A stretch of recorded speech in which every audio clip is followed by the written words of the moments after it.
We are going to be doing a different type of video today. I'm just going to reflect and you guys are going to watch me build this mini Gundam with no directions. This was a gift from my brother-in-law when he went to Japan. He probably got me this 2 years ago and I finally built it a year later. And now I'm finally posting the video about it 2 years later. This is it's a mobile. I think he got me this one because if you look at this head looks like this. So I don't think it's any of the other guys. So let's see how many thank yous we can get in the comment section saying thank you Chu. That's CHU. So as of recording this audio, my second son has been alive for a whole month now, which, wow, that went fast. And I just wanted to reflect on some ideas that have been circulating in my head. And these mainly come from watching my 2-year-old. Number 1, caring. Well, I probably should have titled this Not Caring. So my son likes to draw and paint. He mainly just scribbles and mixes paint and makes controlled messes on paper.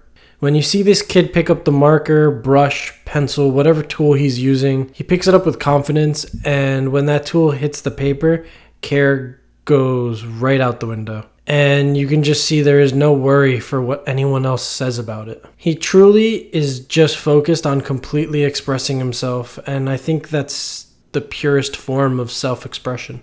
Now with me, up until recently, even before picking up the tool that I wanted to use, I have overthought. I've stopped myself purely on the fact of, is this something I should draw? Will this help me improve my skills? Okay. Well, tired of looking for directions. I think it's one of these two. Will this be a waste of time? Am I using this time that I have to draw wisely because I don't have much of it? And my head just starts filling up with questions before I even have the chance to make a mark on the paper. I have come to admire that so much that I am incorporating less thinking and more action in my process. Because I think all of the thinking has stopped me from creating so much art that it has directly hindered my progress. I'm sure I have stopped myself from making my own masterpieces and have stopped myself from failing, which in some cases might be a good thing, because I feel that in art, like in life, stopping yourself from failing because you're scared of the failing part is a bad thing. Because when you fail, that's when true progress is made. Oh, this thing 2, swivels! Quantity versus quality. Swivels! So, as I said, my son likes to create. He has his own sketchbook. This kid quickly goes through pages. He is more quantity versus quality.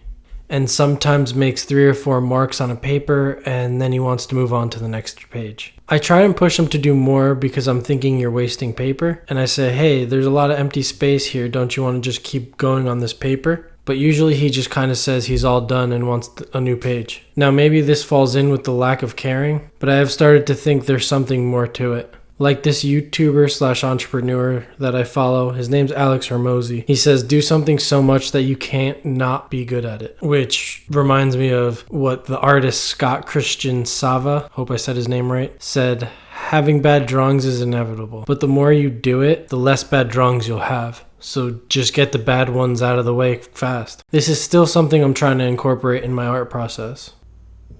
3, exploring. So both my sons are obviously new to the world. I mean, one is a month old and the other one is 2. Now, the 1-month-old, literally everything is new to him. Even though I don't think he can see yet, correct me if I'm wrong, I think they just kind of see contrast of everything. Almost like a value scale, or at least that's how I understood it, but I'm probably wrong. Anyway, that dude literally looks at everything in amazement. As for my 2-year-old, if he finds something interesting, he will play with that thing for hours. Like the first time he played with a flashlight, he would say, "Daddy, look, I can see the moon."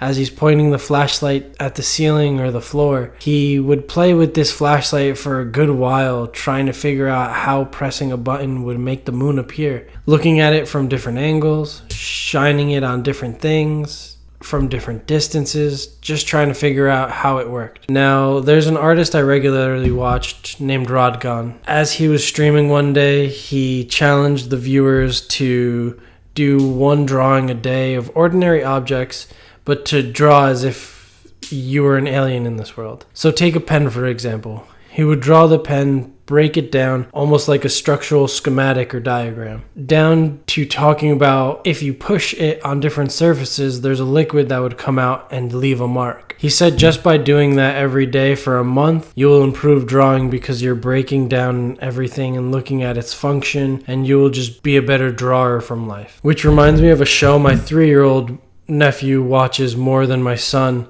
It's called Alien TV on Netflix.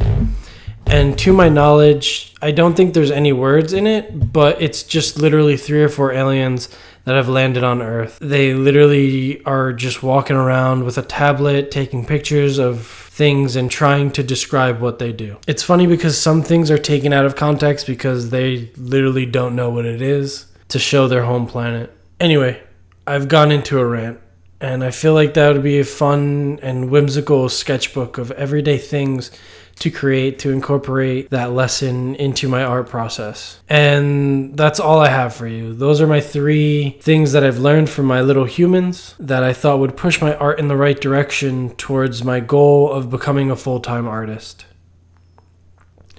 If you also have little humans, let me know something they have taught you. It doesn't have to be art related. Just drop it in the comments down below. And while you're there, don't forget to give this video a big old thumbs up. And now, here's my inner child coming out.